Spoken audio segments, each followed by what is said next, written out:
White churches have not just been supported by white supremacy, they have served as its headquarters.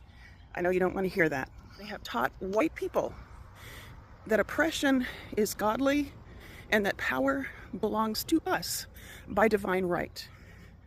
After the civil rights movement, powerful white people, men, saw that their grip was slipping. Black people were winning court cases. Poor people were organizing. Women were demanding rights. How dare we? LGBTQ people were coming out of their closets, and the foundations of white male dominance were cracking. So they thought, what can we use that no one will question? In 1979, Jerry Falwell founded the Moral Majority. He said it was about championing family values. That was a lie. The real trigger was that the IRS had begun revoking tax exemptions for whites-only Christian schools.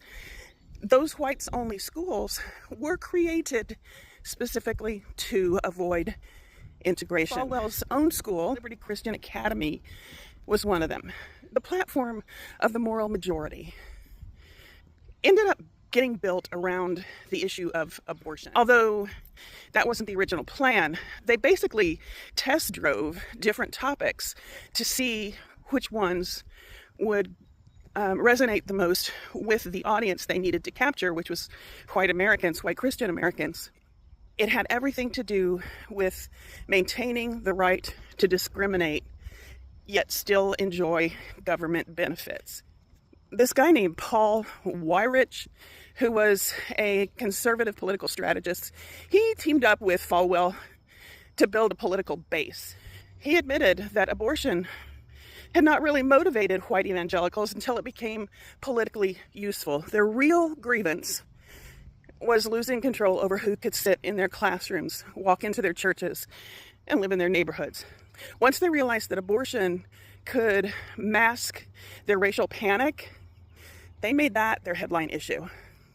They built a movement that turned pulpits into propaganda platforms. Sunday services became political strategy sessions. That's illegal. You're not supposed to be able to do that at a church if you're getting tax exemption. Ministers told white families that their enemies were not the wealthy elites exploiting their labor.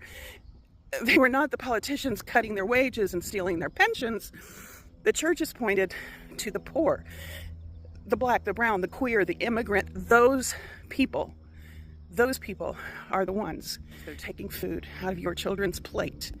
They told white people they were being persecuted every time they were asked to share. And yes, I understand what it means for me to say this out loud.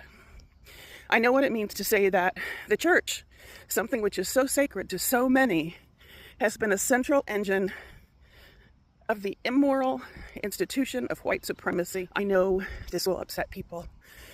The white church has stood on the wrong side of every fight for justice in this country. Every one. During slavery, it defended human ownership. During Jim Crow, it defended lynching and segregation.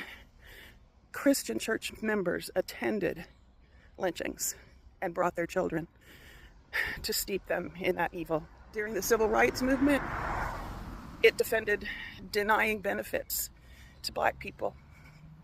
During the rise of Trump, it defended cruelty in the name of religious liberty, as if Trump has a clue. Some churches resisted, yes.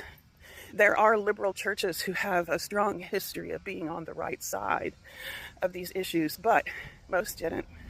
Most chose comfort. Even now, white churches help elect leaders who lie, steal, incite violence. They wage war on education. They call justice wokeness as an insult. They are consuming a message that keeps them at the center with the elite in their minds. They choose white power over compassion, over empathy. One share shows you care about setting the record straight. Please share. Next time, I am going to talk about how Donald Trump did not hijack this system. He was groomed into it.